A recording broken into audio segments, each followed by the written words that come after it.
Hey guys, welcome back. This your man CS Killer Kid Boo coming at you back for another comic book review. This time we doing Power Rangers Ninja Turtles crossover number 2, brought to you by Boom Studios and IDW Comics. Now before we get into this one, I want to let you know I did make a first video on the first book, so that way you'll know what's going on. So if you really want to know what's going on before we get into the review, go ahead and check that out. And we'll give you 5 seconds. 5, 4, 3, 2, 1. Let's get into it. So this book picks up right where the last one left off, with the Rangers and Turtles doing battle on the rooftop, and they're going back and forth. They're going at it, good fight, and then the Rangers ask the Turtles, "Why did you attack our friend?" And the Turtles go on and let them know that, hey, your friend is thieving for the Foot, and if you're working with the Foot, we're going to stop you. We don't play that in New York. And the Rangers ask, are these feet bad? And the Turtles tell them they're ancient, evil ninja clan. So yeah, they're bad. And the next thing Donnie goes off and say, "You sure your friend didn't go all evil on you again?" And the Rangers literally pause, and just like me, I pause. I'm like, he knows about this? And they go on and let you know that, hey, Donnie's a fan. And then Donnie says, "I'm not that much of a fan, but yeah, I love your command station, and the big guy's funny." And what this just shows is, like I told you, they're both in the same universe. And I love how they display it, because when Tommy went evil, everybody knew there was an evil Ranger going crazy. And they was like, "Oh, I thought the Rangers must be good guys. Why is there evil one going crazy?" And it shows that the Turtles actually pay attention. Now, another thing I want to know is, how does Donnie know about the command station, and how you know about the big guy? And if you want to know who the big guy he's referring to is, that would be Zordon. And, they continue on fighting a little bit, and Billy goes on to say, "Hey, guys, I don't think these are one of Rita's monsters." And next thing you know, Leo and Jason both say, "Enough." And Jason says, "We're putting the fight on hold because we need to know what's going on. We need to know." And Zach goes off like, "Hey, that never really stopped us before, so why are we stopping now?" And it's like, Jason wants to know who we're fighting. He doesn't want to be fighting the wrong person, and that's why I say I love him as a leader. So we kick it off where, you hear the woo, woo, woo, and that's the signal that April gives the Turtles when, the news broadcast is on their way. So, Leo tells him, "So what's it going to be? Are you going to come with us to find your friend, or you want to stay here and end up on the 6 o'clock news?" And then Ralph goes on to say, "Yeah, when I find your little green friend, I'm going to take this side. I'm going to..." And Donnie cuts him off and like, "Don't mind Ralph. That's just how he makes friends." And it's kind of true, because like I said, that's how he met Casey Jones. That's literally how he met Casey. So it's kind of funny, because, him and Casey, he fought Casey. Casey beat his ass. Then next thing they became best friends. So, April O'Neil shows up with the news crew, and they say the Mason technology has been broken into. And it, like Angel Grove's very own Power Rangers were spotted on the scene. Has the notorious Foot Clan finally met his match. And like I said, I still love it because April O'Neil knows where they're from. That lets you know that the Rangers are broadcast throughout the entire world. That is what I truly love about what they're doing. And, as April goes to cut, her cameraman says, "I noticed that you didn't mention the Turtles at all." And April lets them know that, the police said there was no evidence of anything. And as she's walking away, the cameraman says, "You can't protect them forever. People are going to know who they are. And they're going to find out what they are." And April goes on and says, "Well, I hope so." And then we cut to Shredder, Karai, and Tommy. And they're in the Technodrome. So we have our first appearance of the Technodrome and the Power Rangers crossover. And Shredder tells Tommy, "We're outside the laws of man. You're in a place where very few men enter and even fewer leave." And he's telling Tommy that, Karai speaks highly of your skill. And to be part of my Foot elite, you must give me an offering. And Tommy brings out the little data that he stole from, device that he stole from Mason's technology to Shredder as his offering. And Shredder says, "This is my offering, and you are now part of the Foot Joni." Now, if you want to know what the Foot Joni is, that's like the top of the top Foot. That's like Shredder's best of the best for the Foot Clan. And they're trained by Karai, all that. And he tells Tommy that now your abilities, your skill set, they will further our cause, and your life is mine. And everybody knows, like I said, once you join the Foot, it's bleed in, bleed out. You're into the death. And then we cut back to, the Rangers actually getting took to the Turtle Sewer Cave, as we call it, Turtle Cave. And we get back there, and the Turtles are talking with the Rangers. Mikey saying he want to give them a tour. And then we got the Rangers in their huddle. Billy says Zordon says it's okay. And Trini said that Zordon says, we got to trust him as we trust each other. And then Kimberly goes on to say, we're breaking the one rule that we swore. We swore we'd never break. And that is true. That is one rule that this way they never break. And then Jason goes on to say, well, if it's for Tommy, then it's for the good cause. We have to do it. And he demorphs his helmet and says, I am Jason, Red Ranger, leader of the Power Rangers. And then Zach, Black Ranger, Billy the Blue Ranger, Trini the Yellow Ranger, and Kimberly the Pink Ranger. And that's the one rule because they were supposed to keep their identity a secret. But to find Tommy and to work with the Turtles, they had to do this. And then, Donnie and Mike is like, oh man, they're just average looking humans. And Leo with the serious face, I don't know. Two of them look pretty average. Above average. And, we cut to April O'Neil walking down there telling the Turtles, you guys must be pretty crazy to pick a fight with the Rangers. And then Ralph said, calm down, we made peace, see? Meet the Power Rangers. And Jason's all like, not gonna lie, this is kind of weird. Because mutant turtles talking, a human knows them, and they know of them. So it's like, this is kind of like really, really weird. And then Zach's like, so no one's going to pay attention to the giant rat just sitting in the corner over there? And if you look to the corner, Splinter's just sitting in the corner, calmly meditating after all the stuff that went down. He's just like literally calmly meditating, right? So then we cut to what Splinter's telling the Rangers that, he apologized for his son's actions tonight. And then Jason, like I said, the true leader that Jason is, he tells Splinter, mistakes were made on both sides. No one's at fault here. And then Splinter goes on and say, hey, come sit and let me know how we can serve those who have served so many. And that is just a testament to the Rangers because everybody knows they fight giant monsters every single day. Every day they're out there protecting the Earth, doing what they do best. And then we cut back to, again, the Technodrome. And this is where it starts picking up a little more because now we find out Tommy's true intentions on why he joined the Foot. And you go in there, you got the Foot trainer, and then Tommy yanks away just one particular Foot soldier. And the guy recognized, he said, Tommy? Kind of find out it's one of Tommy's old friends before he came to Angel Grove. His name's Tyler. And apparently Tyler folks reached out to Tommy and told him that Tyler got into a martial arts cult. And Tommy's with Tyler telling him that, your folks called me, told me that you're in a martial arts cult. They feel like you're in danger. And he's telling Tyler that he needs to get out. And Tyler's like, well, first of all, I haven't seen you in so many years. And now you just come back and expect me to follow you in line. Like, I need answers. And Tommy just looks at him and says, look, do you know how much trouble I had to do to get in here? You know what I had to literally go through, what I had to do to get here? And I'll explain everything to you later, but for now, we need to go. And Tyler's he's still edgy, like, Tommy, I'm not leaving. This is what I want. And then Tommy he said, dude, this is not kids beating up trash cans and breaking bottles in the parking lot. This is a terrorist organization. You need to get out. This is not a joke. And then Ty's like, all right, we can go. And then out of nowhere, he zaps Tommy in the back with an electric taser, knocking Tommy unconscious. And then out of the shadows, the Shredder appears and tells Tyler, thank you for your offering.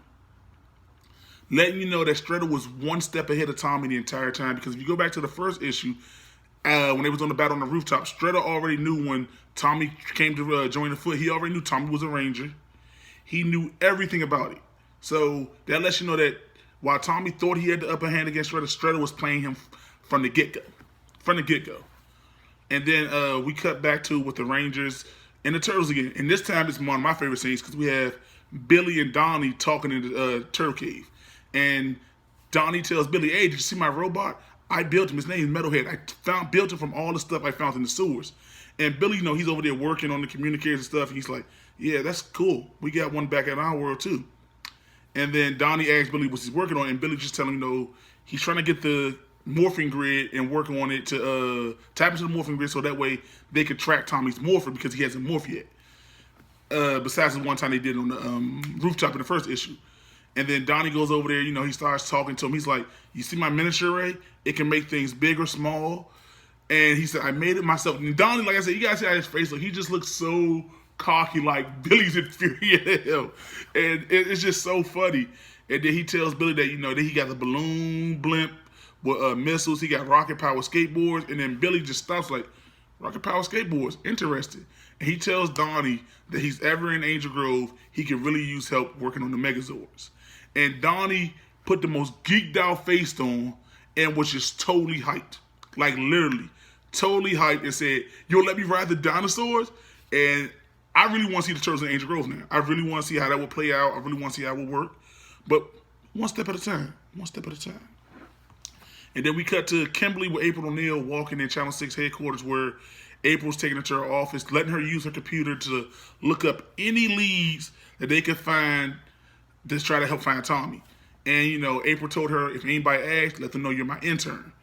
And Kimberly tells April, thank you so much for helping us even when you don't know us. And April lets her know that, hey, look, the Turtles saved my life so many times, so it feels good to know that I can actually help them out this one time after they done saved me numerous amounts of times. And, you know, then we cut to where it's Mikey, Leo, Ralph, Zach, Trini, and Jason as they found the lead from a street kid that said, you know, they found the Ninja Star in this abandoned warehouse, so they wanted to go check it out.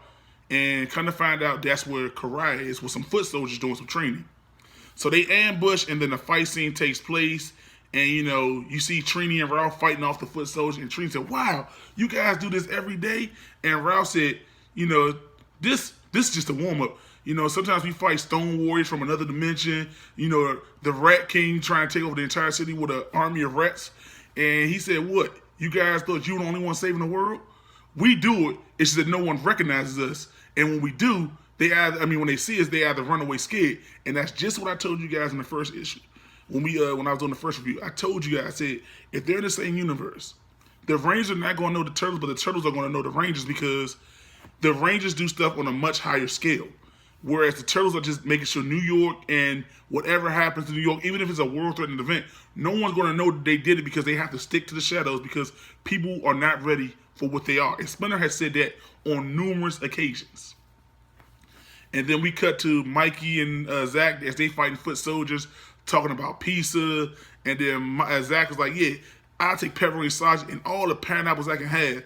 And then Mikey's whacking foot soldiers. Man, pineapples on pizza? Oh, no. And Zach said, hey, man, I'm a simple man. It's good to me, right? And, you know, Mikey goes on to tell him that he likes jelly beans, butterscotch. And it was one other thing that he likes to have. He calls it the breakfast of champions. And Zach's all like, I'm not going to lie, Mikey. You had me at jelly beans. And they're just whooping foot soldiers, you know, going through the journey. And then now we get to Leo and Jason versus Karai. Now, the two leaders against Shredder's second hand in command. And now, Leo and them are fighting, and Karai dodges both of them. And then Leo tells, you know, Jason that, you know, you have one sword, so you should be using a certain attack. And then Jason tells Leo, like, no. If I use that attack, she'll cut me up.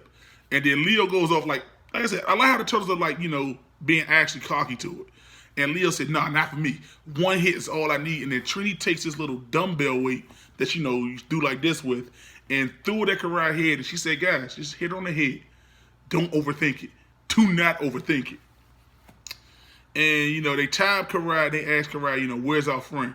And Karai lets them know that, you know, for your friend Tommy to have such powerful allies, he's pretty stupid to infiltrate the Foot single-handedly. And, you know, they're asking, all right, so where is he? And Karai said, you think I would ever give up on my clan and rat them out? And even if I could, it's too late. It's literally too late. You know, and then we cut back to the Technodrome where Tommy wakes up inside this cage. And, you know, you got Shredder working with some scientist. I don't know who it is. I want to say Baxter Stockman, but they didn't reveal him. And he tells Shredder the device is ready. Shredder goes over there, and, you know, even the scientist said, you know, for a Power Ranger, I was expecting much more of a resilience. And Tommy wakes up, and like I said, he's in the joint, and he morphs automatically. Dragon Zord inside the cage.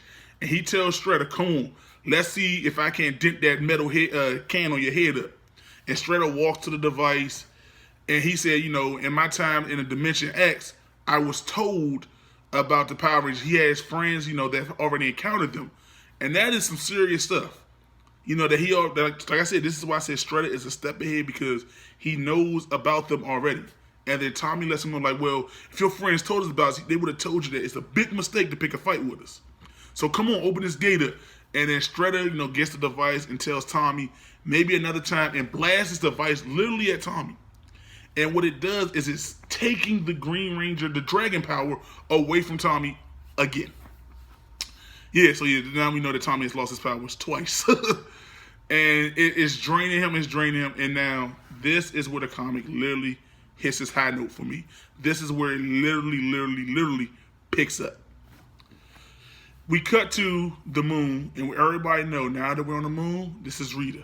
We're at Rita's base, and Rita says she felt a shift in the morph in grid, and it shook the universe. That now her power coin is in another possession. And then Goldar's like, well, just send me down to retrieve it. Squat and Boom are like, well, how are we going to get it back? Fencer said he would create a monster to do it. And then Rita goes on and says, as they're walking, she said, no, we must handle this matter personally. And she said, if the person is as powerful as I feel, then most of you will not come back alive. And I'm just like this. I know Strutter is not that damn powerful with the Dragon Coin now. If that is the case, we in for a show.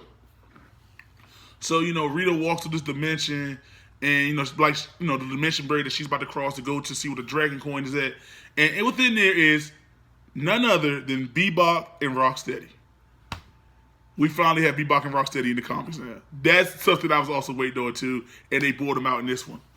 And they're all like, hey, we got some unworthy trespasses. And Rocksteady's, they're just sitting there and Bebopping them just so casual. They got all that is on point for both of them. And, unworthy trespassers, yeah, let's take them out. And I'm looking like Bebop and Rocksteady, I love you guys, but Goldar, I don't know if you want to mess with that guy. And Squatting by Booming, like, they're the average henchmen, so they see guns, so they're a little scared. So they're not like fighter squad to say, they're just there for Rita. And then Strutter walks through another portal, and he says, Rita Repulsa, I was told I may run into you. And he says, my name is, and she literally cuts him off and says, I do not care of your name. I only care of what you possess. Give me my Dragon Coin, or I will melt that monstrosity that you call the beast down. And Strutter is just like, oh, you think it's that type of party?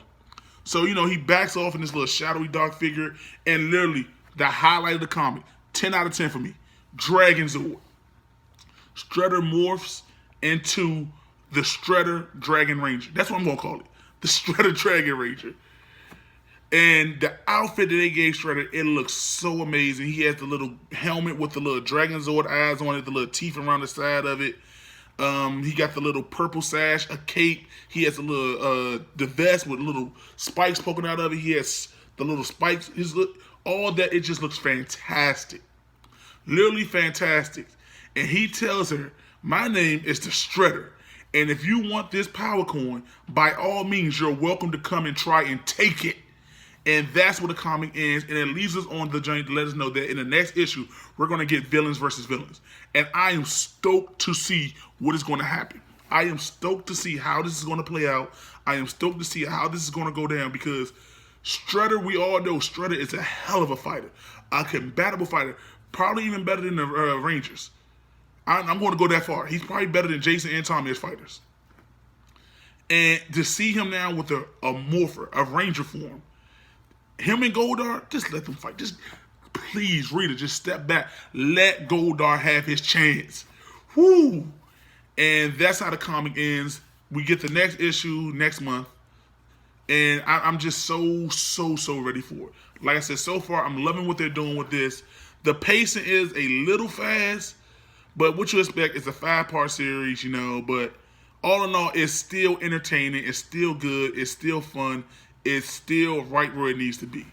And I am loving it so far. And, I also want to know that, is there someone else, a higher person above what's going on? Because for Strutter to do all this, he had to know someone to say, hey, I got an idea that can help you. And like I said, he met some people in the Dimension X that told him about the rain. So maybe, fingers crossed that Zed is the one in charge of all this going down. That's just my personal opinion. I want Zed. I want to see how this whole thing will play out. And can you imagine if Rita and Strutter just start working together because Lord Zed tells them to, and then we get a putty foot soldier? Can you imagine that? Like literally, like Strutter's elite Jonin foot fused with the putties. Oh, that'd be so good. That'd be just so good. And just an all-out brawl, all-out brawl, all-out. It'd just be glorious, wonderful. It'd be just so good to see. So good to see. And, right now, I give this, comic, for the second review, I would give this one a solid 8. A solid 8 because it was fun. It was cool.